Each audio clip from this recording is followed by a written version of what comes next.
আসসালামু আলাইকুম, কেমন আছেন সবাই? আশা করি ভালো আছেন। আল্লাহর অশেষ রহমতে আমরাও ভালো আছি। চলে আসলাম নতুন একটি ভিডিও নিয়ে।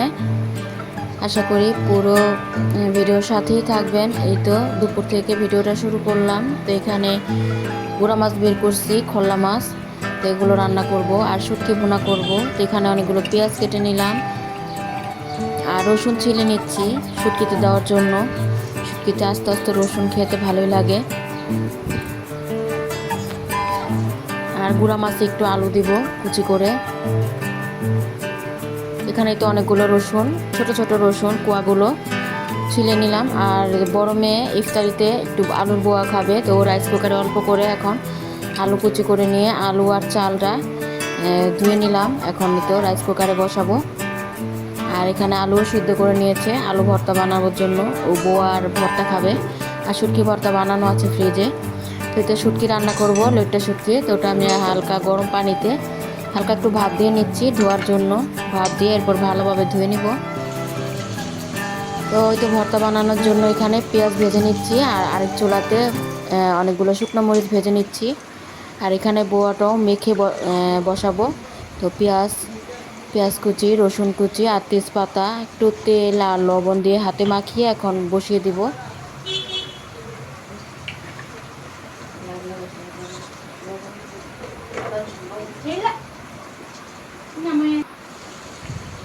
তো আমি এদিকে এখন এই তো গুঁড়া মাছটা বসাবো। তো প্রথমে পেঁয়াজ আলু এগুলো দিয়ে দিলাম একটু তেলে ভেজে, এরপর মশলা দিব।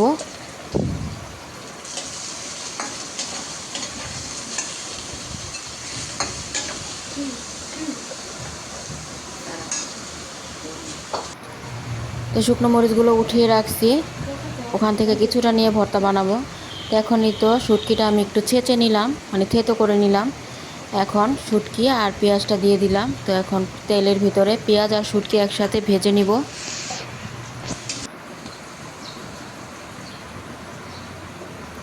তো কিছুক্ষণ ভেজে নিয়ে এখন দুই তরকারিতে মশলা দিয়ে দিচ্ছি। তো ওই তো আদা রসুনের বাটা তরকারিতে দিয়ে দিলাম।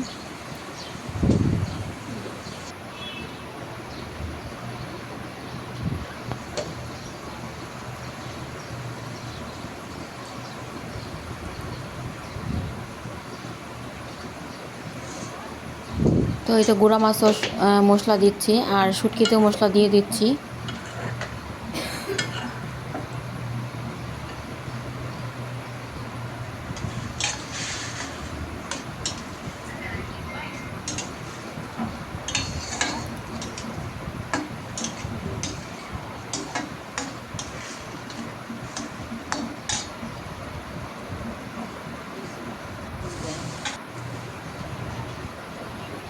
তো আলুটা একটু কষিয়ে নিয়ে এখন পানি দিয়ে দিলাম। আর এই তো মাছগুলো দিয়ে দিব।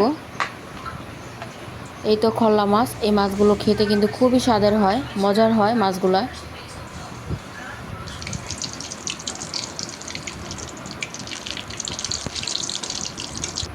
এরপরে এই তো আলু ভর্তাটা বানিয়ে নিচ্ছি। তো আলু ভর্তা বোয়ার জন্য, মেয়ে বোয়া দিয়ে খাবে, ওটার জন্য রাখবো। আর কয়েকটা আলুর চপ বানিয়ে নিব। এখানে মিষ্টি কুমড়া দিয়ে মেয়ে মিষ্টি কুমড়া নিয়ে ভেজে নিচ্ছে।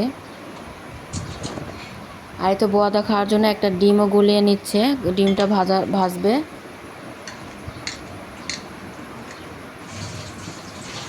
এরপরে এই তো 3-4টা আলু চপও ভেজে নিচ্ছে আর কয়েকটা পেঁয়াজও ভেজে নেবে।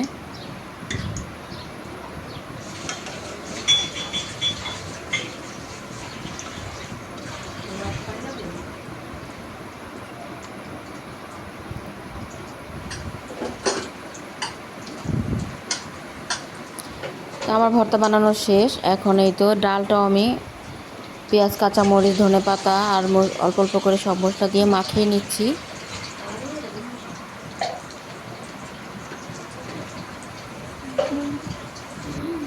আর এই তো তরকারিটাও হচ্ছে। তো তরকারিতে এখন একটু ভাজা জিরের গুঁড়ো আর ধনিয়া পাতা দিয়ে নামিয়ে নিব। এরপর আবার সন্ধ্যার পরে একটু জাল দিয়ে নিব, আর একটু আর কি ঝোলটা শুকিয়ে নিব। আর এখন নামিয়ে নিব।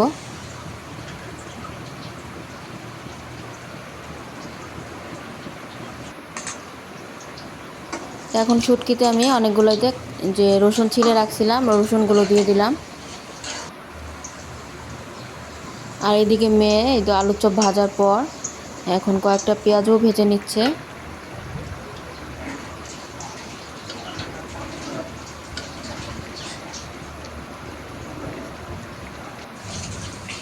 এই তো অল্প অল্প করে কয়েকটা আইটেমের ইফতারি বানানো শেষ। তা আজকে ইফতারি একটু কমই ভাজা হয়েছে, কারণ আজকে ওর বাবা থাকবে না, মানে নেই, উনি ইফতারির একটা দাওয়াত ছিল, ওখানে গিয়েছে।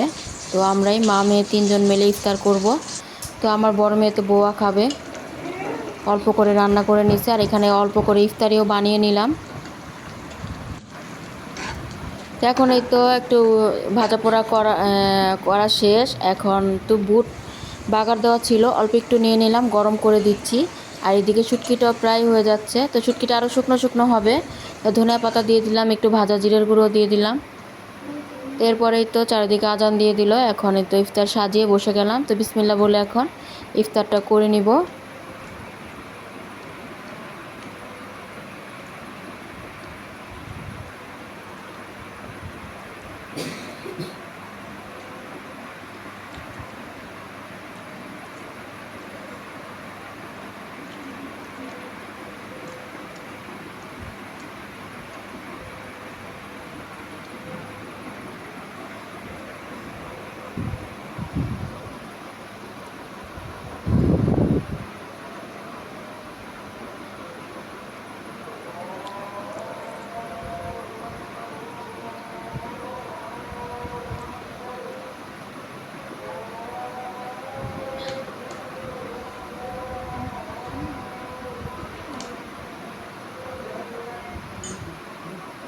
তো এরপর আর একটু এই তো মুড়ি মাখাবো।